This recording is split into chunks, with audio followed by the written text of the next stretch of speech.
Blood and Truth is a new upcoming PlayStation VR game. You get to experience a story which is as close to an action movie as you can kind of get in VR. You play Ryan Marks, who is a Special Forces soldier who's returning back to his childhood home in London to protect his family from a ruthless criminal gang. We're huge action movie fans here, so we wanted a main character who could handle themselves but was also massively against the odds, and that's what puts him in these situations like jumping out of collapsing buildings or fighting off assault helicopters from the top of an open-top car racing through London. If it's been in an action movie, we've either done it or we thought about doing it. Oh shit! The London Heist, which was obviously a part of PlayStation VR Worlds, was very much kind of almost like a proof of concept for Blood and Truth. I think, you know, if the London Heist was kind of like our love letter to Guy Ritchie and the Guy Ritchie kind of movies, Blood and Truth is much more our love letter to action movies.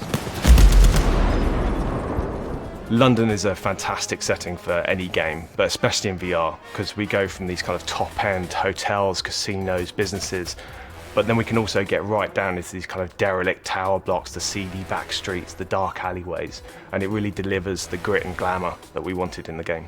Perhaps one of the more surprising things of virtual reality storytelling is you kind of anticipate with VR that it's really good at spectacle, and it is really good at doing spectacle. You know, I think we proved that at loads of points within the game.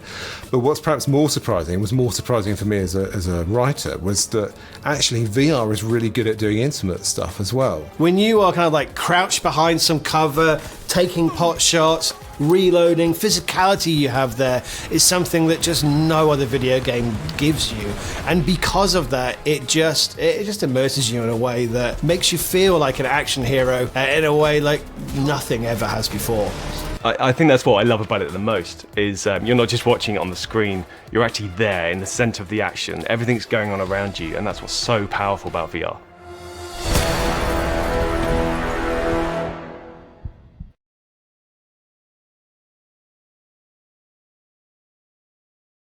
For the players.